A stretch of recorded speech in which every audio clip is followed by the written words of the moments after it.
مہینوں کی فضیلت ہو، جیسے کہ اس آیت کریمہ میں اس کی جانب بھی اشارہ فرمایا جا رہا ہے، اور کہا گیا منہا اربعۃ الحرم، یعنی ایسے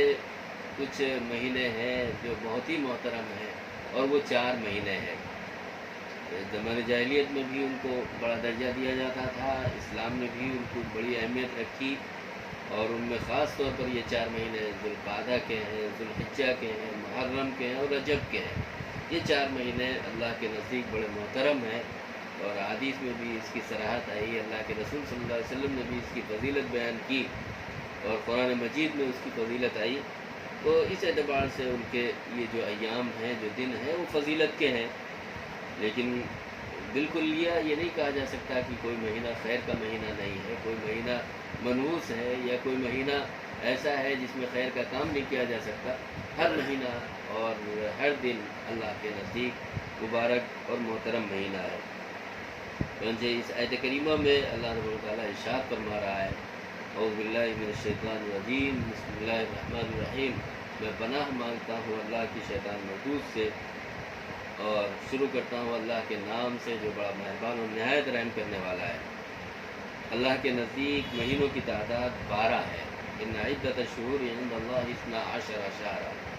اللہ کے نزدیک مہینوں کی تعداد 12 ہے۔ اس دن کے اعتبار سے فی کتاب اللہ، اللہ کے یہاں جو ریکارڈ ہے، اللہ کے یہاں جو محفوظ ہے لوح محفوظ میں، اس میں مہینوں کی تعداد 12 ہے۔ اس دن سے، جس دن سے اللہ نے یہ تکوینی نظام قائم فرمایا، جس دن سے آسمان و زمین کو بنایا، منہا اربعۃ الحرم، ان میں 4 بڑے محترم اور مبارک مہینے ہیں۔ یہی قائم دین ہے، تم ان میں اپنے آپ پر ظلم نہ کرو، فلا تظلموا فیہن انفسکم، ان کی تعداد کے سلسلے میں اور ان کے دنوں کے سلسلے میں، ان کے مہینوں کے سلسلے میں تم اپنے اوپر کوئی ظلم نہ کرو۔ وقاتلوا المشرکین کافہ، اور تم اللہ کے باغیوں کے خلاف اور مشرکوں کے خلاف پورے طور پر محاذ پر ڈٹ جاؤ۔ وقاتلوا المشرکین کافہ، اور تم مشرکوں سے پورے طور پر قتال کرو کہ جس طرح وہ تم سے قتال کرتے ہیں۔ کما یقاتلونکم کافہ، جس طرح وہ پورے طور پر اتحاد کے ساتھ مل کر، ایک دوسرے کے ساتھ مل کر وہ تمہارے خلاف عالم بغاوت بلند کرتے ہیں، اور تمہارے خلاف محاذ آرا ہوتے ہیں، تمہارے خلاف کھڑے ہوتے ہیں، تم سے قتال کرتے ہیں، اسی طرح تم بھی ان سے قتال کرو۔ وقاتلوا المشرکین کافہ کما یقاتلونکم کافہ، تم پورے طور پر ان سے لڑو اور قتال کرو، اور یہ جان لو کہ اللہ تبارک تعالیٰ متقیوں کے ساتھ ہے، جو پرہیزگار ہیں، جو نیکوکار ہیں، اللہ ان کے ساتھ ہے۔ تو اس اعتبار سے اللہ تبارک تعالیٰ نے اس آیت کریمہ میں مہینوں کے بارے میں ذکر فرمایا کہ مہینوں کی تعداد کیا ہے، اور مہینوں کا مقام و مرتبہ کیا ہے۔ یہاں پر خاص طور پر اس بات کی وضاحت فرما دی گئی کہ 12 مہینے ہیں۔ اب جو ہم اس کا جائزہ لیتے ہیں عربوں میں، خاص طور پر کیونکہ اسلام کی ابتدا جزیرۃ العرب سے ہوئی، تو جزیرۃ العرب میں جو مہینوں کا رواج تھا، یا تاریخ کا جو رواج تھا، یا کیلنڈر کا جو رواج تھا، یا تقویم کا جو رواج تھا، وہ یہی تھا کہ یہی مہینے ان کے یہاں بھی بہت ایک لمبے عرصے دراز سے چلے آ رہے تھے، جن کو وہ شوال کا نام دیتے تھے، جن کو ذی الحجہ کا نام دیتے تھے، جن کو محرم کا نام دیتے تھے، جن کو صفر اور ربیع الاول کا نام دیتے تھے۔ گویا کہ یہی مہینے ان کے یہاں تھے، اور اللہ نے جس طرح ذکر فرمایا کہ وہ 12 مہینے، تو 12 مہینے ہوا کرتے تھے زمانۂ جاہلیت میں بھی، اور ان کے یہاں بھی اس کا احترام تھا، جیسے کہ حضرت ابراہیم علیہ السلام کے بعد اور مختلف انبیاء کے دور میں، وہ الگ بات ہے کہ وہ ڈارک ایج میں جی رہے تھے، تاریکی کے دور سے گزر رہے تھے، لیکن اس میں بھی ان کا حال یہ تھا کہ ذی الحجہ کے مہینے میں وہ باقاعدہ کعبے کا طواف کرتے، اس کا حج ہوتا، اور لوگوں کو جمع کرتے، لوگوں کی مہمان نوازی کرتے جو دور دراز سے وہاں سفر کر کے آتے حج کرنے یا اس کا قصد کرنے، اس کی زیارت کرنے کی نیت سے، تو پھر ان کی مہمان نوازی بھی کرتے تھے، ان کی خاطر مزارات بھی کرتے تھے، اور ان کے میلے ٹھیلے بھی لگا کرتے تھے، الگ الگ نام ہوا کرتے تھے۔ کوئی پانی پلانے کی ذمہ داری لیتا تھا، کوئی بیت اللہ میں جا کر وہاں کی نگرانی کرتا تھا، کوئی کسی کے ذمے کچھ تھا، کسی کے ذمے چادر چڑھانا تھا، کسی کے ذمے کچھ ہوا کرتا تھا، کسی کے ذمے مہمان نوازی یعنی کھانا کھلانے کی ذمہ داری تھی، اور کسی کے ذمے سواری کا انتظام تھا، کسی کے ذمے کچھ تھا۔ مطلب یہ ہے کہ ہر اعتبار سے وہ اپنے آپ کو تیار کیے ہوئے تھے۔ جو خاص طور پر وہاں رہتے تھے وہ اپنے آپ کو خدام سمجھتے تھے، اور یہ سمجھتے تھے ہم اللہ کے گھر کے خادم ہیں، اللہ کے گھر کے نوکر ہیں، جو بھی ضیوف الرحمن آ رہے ہیں، اللہ کے مہمان آ رہے ہیں، ہمیں ان کی خاطر مزارات کرنا ہے۔ یہ ان کا زمانے جاہلیت ہی سے ایک رشتہ تھا اللہ کے گھر سے، بیت اللہ سے، اور اس کے لیے اپنے آپ کو بہت فخر اس کو بیان بھی کیا کرتے تھے کہ ہم بیت اللہ کی نگرانی یا بیت اللہ کی ذمہ داری ہمارے سپرد ہے، اس کی مہمان نوازی ہمارے سپرد ہے، اور ہم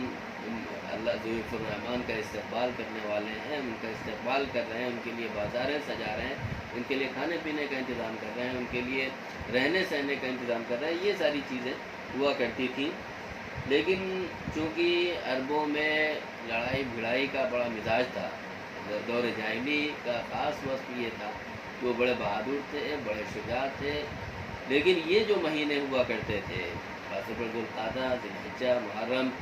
یہ جو مہینے ہوا کرتے تھے، ان مہینوں میں وہ بھی یہ سمجھتے تھے کہ ہم یہاں پر کسی طرح کی لڑائی نہیں کریں گے، ہم اس کا احترام کریں گے، جس طرح بیت اللہ اور اس کے آس پاس کی زمینوں کا وہ احترام کرتے تھے، بیت اللہ کے پاس رہنے والوں کا احترام کرتے تھے، اسی طرح وہ اس بات کا خیال رکھتے تھے کہ یہ جو مہینے آئیں گے، مبارک مہینے، اس میں ہم کسی طرح کی لڑائی بھڑائی نہیں کریں گے۔ تو اس کا نتیجہ یہ تھا کہ انہوں نے یہ کیا کہ جب کسی قبیلے کے درمیان کوئی لڑائی ہوتی تھی یا خاندانی کسی رقابت کی وجہ سے آپس میں لڑنے پر مجبور ہو جایا کرتے تھے، تو جو ان کے قائدین ہوا کرتے تھے، جو لیڈران ہوا کرتے تھے، انہی پر وہ اپنے فیصلوں کو چھوڑ دیا کرتے تھے۔ عربوں میں جو فیصلے ہوا کرتے تھے وہ قبائلی ہوا کرتے تھے، قبیلوں کے جو بڑے سردار ہوا کرتے تھے وہ فیصلے کیا کرتے تھے۔ چنانچہ ان کے یہاں یہ بات تھی کہ جب آپس میں اگر لڑائی جاری رکھنی ہے تو پھر یہ کرتے تھے کہ یعنی وہ مہینوں کو مؤخر کر دیا کرتے تھے، اور کہتے تھے کہ یہ جو مہینہ ہے، ذی القعدہ کا مہینہ ہے، ذی الحجہ کا مہینہ ہے، محرم کا مہینہ ہے، یہ ایسا ہے کہ اس سال نہیں ہوگا یا 7-8 مہینے کے بعد ابھی آئے گا۔ تو وہ اس طرح یہ کہہ دیا کرتے تھے کہ یہ مہینے الٹ پھر کے بعد میں آئیں گے، اور اس کا نتیجہ یہ ہوتا تھا کہ جو تکوینی نظام جو اللہ تبارک تعالیٰ نے بیان فرمایا، ان عدۃ الشہور عند اللہ 12 شہرا یوم خلق السماوات والارض، جس دن اللہ نے آسمان و زمین کی پیدائش فرمائی، جس دن اللہ نے آسمان و زمین کو بنایا، اسی دن اللہ تبارک تعالیٰ نے مہینوں کی تعداد مقرر کر دی، مہینوں کے ان کے دن متعین کر دیے۔ تو ظاہر بات ہے اس کے نتیجے میں ان کی جو تاریخ تھی وہ پورے طور پر ایسی تھی جس پر کوئی اعتبار اور بھروسہ نہیں کیا جا سکتا تھا۔ اس لیے زمانے جاہلی اگرچہ وہ انہی مہینوں کے نام سے جانے جاتے تھے، محرم کے نام سے جانے جاتے تھے، شوال کے نام سے جانے جاتے تھے، رجب کے نام سے جانے جاتے تھے، لیکن ان کا کوئی خاص مقام نہیں تھا، ان کی کوئی خاص اہمیت نہیں تھی، صرف اس وجہ سے کہ وہ تاریخ کو انہوں نے گڑمٹ کر دیا تھا، تاریخ کو پیچیدہ بنا دیا تھا۔ لیکن جس سال اللہ کے رسول صلی اللہ علیہ وسلم نے حجۃ الوداع کے موقع پر آپ نے آخری حج فرمایا، جو آپ کا آخری بھی ہے اور پہلا بھی، اس اعتبار سے اسلامی اعتبار سے دیکھا جائے آپ کا پہلا اور آخری حج ہے، تو اس موقع پر وہ جو دن متعین تھے وہ اللہ کی طرف سے اللہ کے رسول صلی اللہ علیہ وسلم نے فرمایا کہ یہ وہی دن ہے جس دن پر اللہ تعالیٰ نے دنوں کی تعیین فرمائی، مہینوں کی تعیین فرمائی، آسمان و زمین